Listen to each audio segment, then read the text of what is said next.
RVTV apresenta Show Rural Copavel. Oferecimento Banco do Brasil, o banco do produtor rural. De Pascoal e Titã. Você pode confiar. Olá, amigos do RVTV. Voltamos ao vivo aqui dos nossos estúdios no Show Rural Copavel para mais uma entrevista. Dessa vez nós vamos conversar com o Fábio Lemos, da FMC. Ele é responsável por parte do Paraná, São Paulo e Nordeste. Ele trabalha com culturas da soja e outras mais comuns, até fruticultura nessas regiões. Ou seja, de cabo a rabo ele vai nos passar aqui uma radiografia de como está o mercado e as, vamos dizer assim, as nuances dessa safra. Também é especialista no combate de plantas daninhas. E tudo isso só está sendo possível graças ao nosso patrocinador, o Banco do Brasil, o banco parceiro do produtor rural e a De Pascoal Titã, que essa dupla a gente pode confiar. Lembrando sempre que você interaja com a gente através do WhatsApp 15 98 167 4195 e também não deixe de nos acompanhar através do Facebook, do Instagram, YouTube, todas as nossas redes sociais. Ative lá o seu sininho, dê o seu curtir, nos siga, receba todas as informações, compartilhe com seus amigos, com seus familiares, através dos seus grupos de WhatsApp, que a gente vai estar sempre apto a fazer um conteúdo diretamente para você com seus interesses. Fábio, muito obrigado por você estar aqui. Eu que agradeço, muito obrigado. Nós estávamos conversando aqui, temos alguns trechos aí percorridos em comum. Perfeito. E você estava me dizendo que você viveu durante 6 anos no Oeste Baiano. Perfeito. E aí você também tramita aqui pelo Paraná. São duas regiões agronomicamente totalmente diferentes, em termos de solo, clima, inverno, regime de chuvas. Então acho que você tem uma experiência muito grande com relação ao manejo de lavouras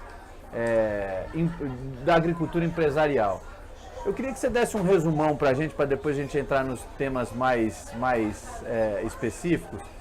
O controle de ervas daninhas nessas regiões é totalmente diferente e a contaminação também é por espécies totalmente diferentes. Então, na verdade era. Eu acho que o que vem mudando do manejo ultimamente dentro do Brasil é o incremento e o aumento do número de plantas daninhas resistentes. E esse aumento é independente da região, independente da cultura. A gente vê dia após dia o aumento desse número de plantas daninhas. No Brasil, dá uma média de 2 plantas daninhas resistentes por ano, 2 novos biótipos resistentes por ano. Surgem dois novos resistentes. E isso é muito preocupante, né? A gente hoje no Brasil, a gente está com 50 plantas daninhas resistentes. E essas plantas daninhas resistentes podem atacar tanto a soja, tanto o milho, tanto o próprio algodão. Então isso chama atenção e preocupa. Quando você fala resistente, é aquela que nada mata? Ou é aquela que só com altíssimas doses de herbicidas que elas morrem? Perfeito. Hoje nós temos 2 tipos de plantas de difícil controle. As plantas tolerantes, que precisam de uma dose superior de alguns herbicidas para controle, né? De caso do próprio trapoeraba, uma corda de viola. E a gente tem as plantas resistentes, que ela é resistente a um herbicida, a um modo de ação que nada mata, que aquele modo de ação não mata, né? Então a gente tem um caso muito mais famoso do Brasil em expansão e problema, que é buva e o próprio amargoso, né? Que a gente vê um problema muito sério no controle e no manejo dessas plantas daninhas, principalmente na cultura de soja, né? Mas a gente tem mais de 50 biótipos resistentes, então é bastante preocupante. O amargoso e a buva, de maneira geral, eles tomaram uma resistência ao glifosato, né? Perfeito, ao uso não indiscriminado, mas o uso generalizado do glifosato. Hoje você tem o controle dele químico quando você muda a molécula com valores bem baixos, não é isso? Não, hoje na verdade, só para dar uma referência, hoje no Brasil 96% da área de soja é plantado com variedades tolerantes a glifosato. Uhum. Então a gente tem uma adoção muito alta do glifosato. Com certeza, quando você coloca novas moléculas de grupos diferentes, você consegue manejar essas plantas daninhas, fazer um adequado controle e trazer a performance necessária para que o produtor consiga cultivar, nesse caso a soja, com qualidade, né? Então hoje é possível, mas não necessariamente a gente consegue, os novos produtos são mais baratos que o próprio glifosato. Existe um incremento de custo, primeiro quando você começa a ter plantas de difícil controle, você já tem um incremento natural do uso do glifosato, começa a aumentar as doses de glifosato. Então isso a gente vê muito claramente.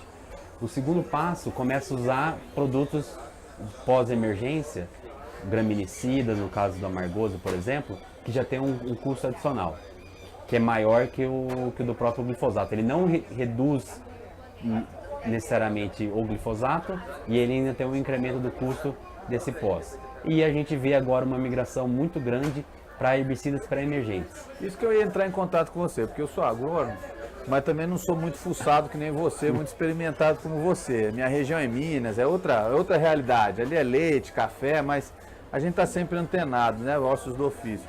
E eu tenho lido bastante que é exatamente isso. Com o advento da soja RR, seja a marca que for e tudo mais, deixou-se de se dar tanta ênfase ao preparo pré-plantio, aos pré-emergentes. Como a soja era resistente ao glifosato, então você plantava e ali você ia passando o glifosato e pronto, economizei agora. Agora a gente está dando um passo para trás, vamos dizer assim. Nós estamos voltando ao que a gente já fez lá atrás. A eficiência do manejo pré-emergência, no pré-plantio, tem sido altamente eficiente? Com certeza, sem dúvida. É o caminho. É o caminho. Não necessariamente a gente tem novos produtos ou novos modos de ação. Esse é um desafio da indústria. Só tirou da prateleira aquele que não estava usado. Retornou da prateleira. Entendi. Porque hoje desenvolver novos produtos é muito difícil. Eles têm um trabalho entre 4 a 5 anos de novas moléculas e novos modos de ação para auxiliar o controle. Mas sem dúvida, o que a gente voltou produtos que anteriormente eram usados. Então, diversos pré-emergentes, a própria trifuralina, que é um caso, voltou, sulfentrazone, clomazone, ou produtos prontos com diferentes modos de ação, um diuron, por exemplo. Então a única coisa que aumentou para o produtor foi o custo da mecanização, que antes você não tinha. É uma etapa só na pré-emergência ou você chega a ter que fazer duas? E, na verdade, a maioria dos produtos hoje consegue fazer a aplicação do pré-emergente junto no momento da dessecação com glifosato. Então a operação é única, você consegue conciliar. Ele não tem mais eficiência na palhada? Não precisa fazer o dessecante e depois fazer... A melhor situação, sem dúvida, de um pré-emergente seria o sistema plante-aplique que a gente fala, que é a melhor performance e você tem um maior residual. Que seria uma etapa a mais. Então você faria o dessecante, fazia o pré-emergente e depois você entraria plantando. Perfeito. Na Então, verdade, uma mecanização a mais. Faria a dessecação, viria plantando e depois faria a aplicação. Mas isso a gente sabe que não dá para fazer em todas as áreas e existe um custo adicional da aplicação. Então hoje, grande parte dos herbicidas pré-emergentes são utilizados nesse momento da dessecação para trazer um residual. Cerca de 20, você só tem o 25 custo do dias. produto, você não teria uma mecanização, fica mais simples ainda. Fica mais simples. E aí chega em 96% de eficácia? Não, hoje na verdade a área de adoção da soja RR é de 96%.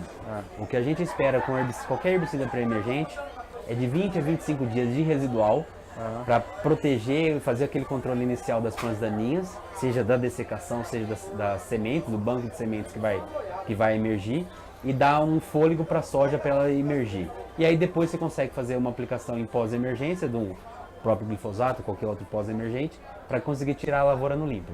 A gente vê que a adoção, ano após ano, está aumentando muito. Então a gente vê dados dentro do Brasil, a adoção do graminicida, que é a parte importante que a gente vê que o problema... Mas o bacana de tudo isso, Fábio, é que assim, não necessariamente precisou de pesquisa, precisou de inovação, que aí até o produtor se adequar é só uma readequação de manejo, né? Perfeito, porque readequação os produtos ali estavam, vamos dizer, embaixo da prateleira, já existiam, né? Os produtos já existiam, estavam em outras culturas, no próprio algodão, uma cana.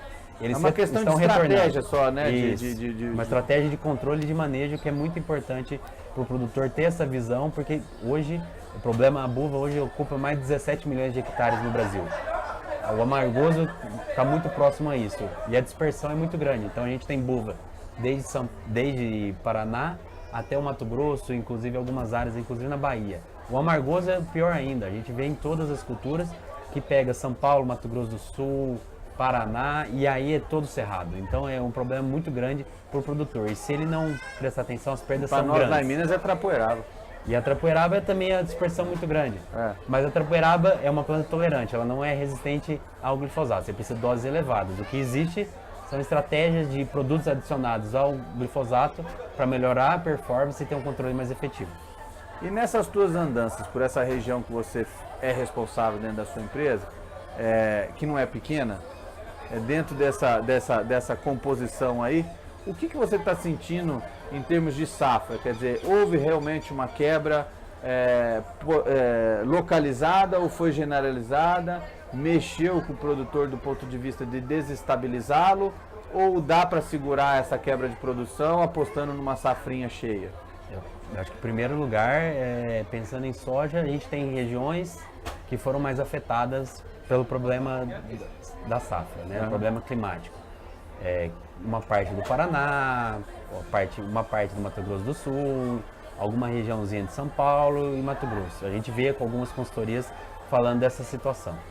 Ela sim vai afetar a questão da safra, né? A gente está falam-se em torno de 115 até 118 milhões de toneladas. Eu acho que isso tem várias consultorias que estão trazendo essa informação. Uma previsão inicial de 123, né? Perfeito. Então existe uma redução que impacta.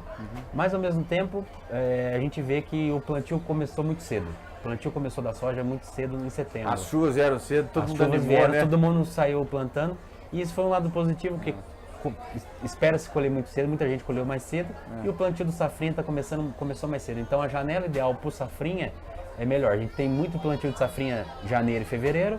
E ano passado, no caso aqui, por exemplo, Paraná, se eu não me engano, entre 65% e 70% da área foi plantada em março. Então já era um plantio bastante posterior. Então isso pode ser que dê uma boa mudada no aspecto do milho e traga maior produtividade para o produtor, que é no final... No caso de vocês, o pacote tecnológico que está sendo usado na safrinha está vindo em dia. Está vindo em dia, a gente vê uma adoção correta, desde o manejo de tratamento de semente, inseticidas e o manejo de fungicida que está começando em diversas regiões. Então, se não tiver problema climático, vai vir uma safra cheia, com certeza o produtor recompõe a renda que ele perdeu da primeira safra e passa o ano conforme ele tinha planejado. Perfeito, acho que é uma possibilidade de recomposição, se ele conseguir fechar bem os contratos de milho, né? Porque tende a ser uma safra muito boa de milho e a gente sabe que o milho é um produto um pouco mais volátil. Então, se ele conseguir fechar bons contratos, ele tem uma possibilidade boa de ganho financeiro nesse ano e diminuir possíveis perdas em algumas regiões que tiveram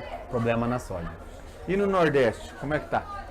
Na área do Nordeste a gente vê, na verdade, tem dois cenários. Tem um cenário do oeste da Bahia, que é um cenário de grãos, né? Grãos e algodão. A gente vê um cenário muito positivo. Algumas regiões específicas deu um problema de seca, mas bem específico, bem pontual. Mas a gente vê algodão muito bem, desenvolvimento muito positivo.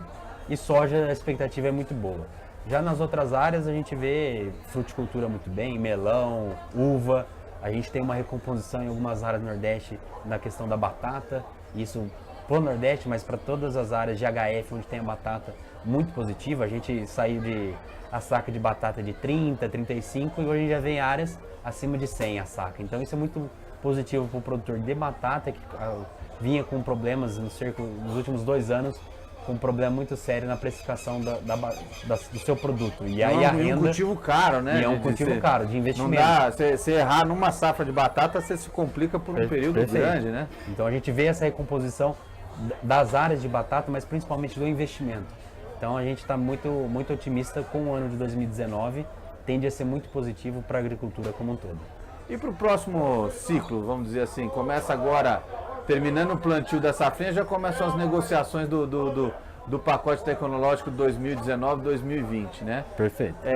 O produtor, com certeza, eu sempre digo, todo ano vem essa especulação, mas o produtor planta de todo jeito, né? Planta até em volta de casa, ele planta, onde tiver um pedacinho de terra, ele planta. Na beira do asfalto. Do jeito que der para plantar, ele planta. É impressionante o quão pujante é a cabeça do produtor.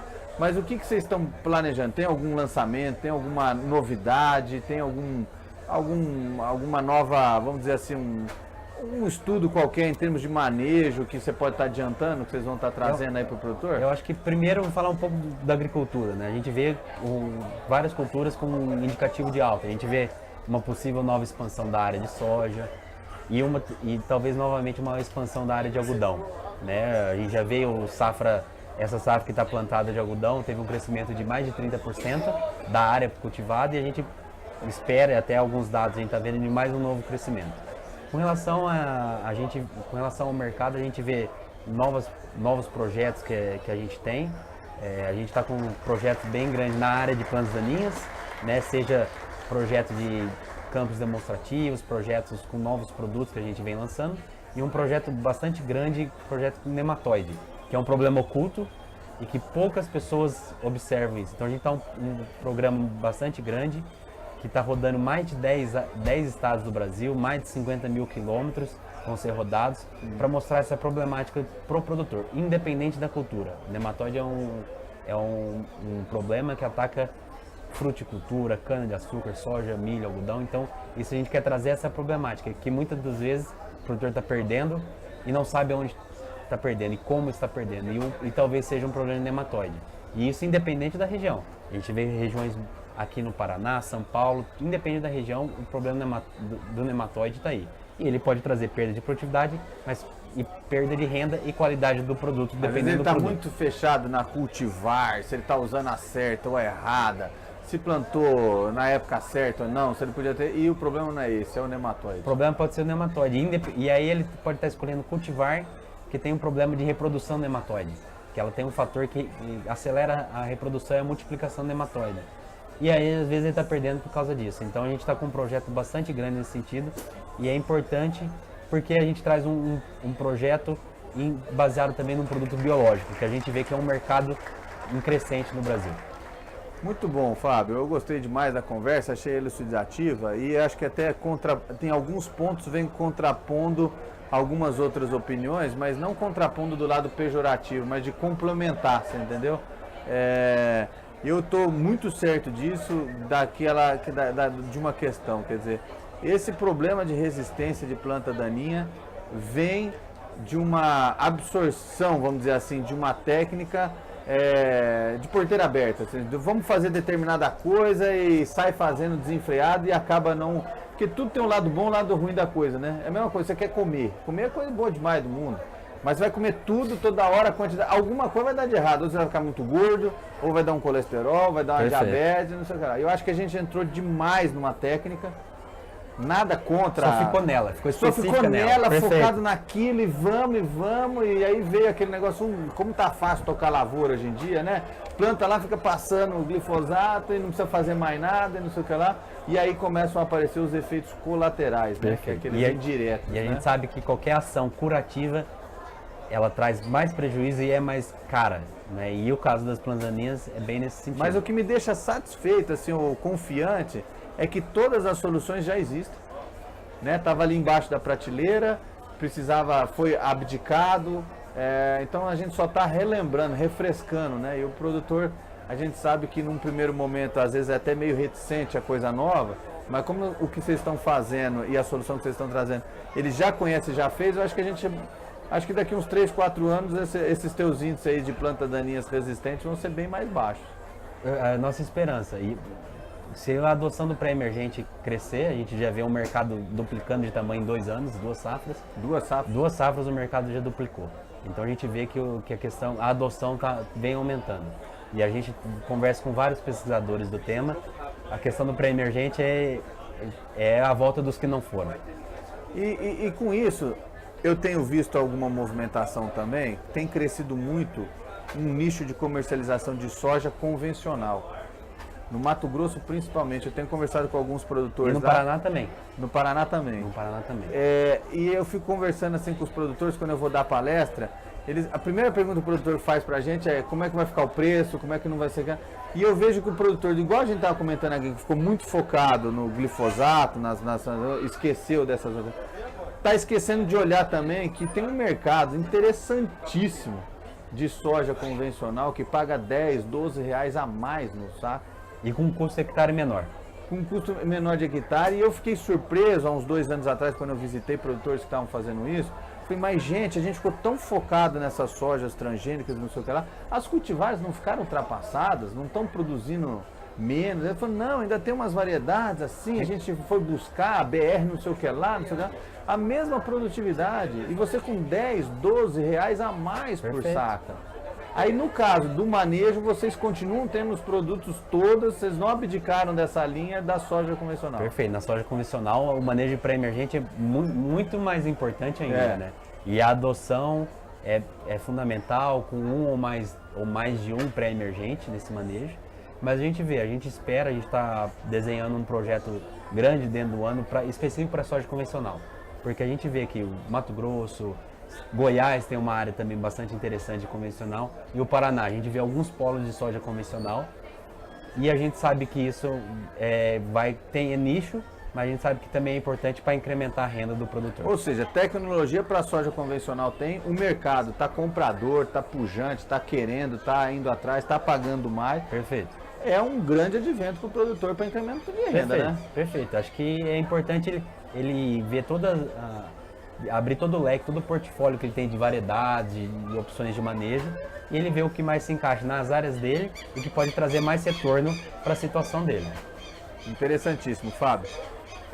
Nesse sentido, é importante também dizer assim, uma coisa é voltar um passo atrás para a soja convencional, nós não estamos falando de soja orgânica. Não. Porque eu já tive vezes de estar palestrando e começar a falar de soja convencional e você começar a tomar pedrada e que o cara está achando que você está falando para o cara produzir soja orgânica. Fala, mas esse negócio de orgânico. Eu falei, não, soja convencional, gente. É outra questão, precisa sim de uma certificaçãozinha, de alguns laudos para testar que ela não é geneticamente modificada, mas não é aquela certificação da agricultura orgânica, que você tem que passar por todo aquele processo de desintoxicação do solo e tudo mais. Em nenhum momento a gente, nesse caso, está falando de orgânico, até porque a gente sabe que no manejo de qualquer soja, problemática de ferrugem, plantas daninhas, a gente sabe que o manejo adequado com defensivo, seja biológico, seja químicos, é muito importante para conseguir produção.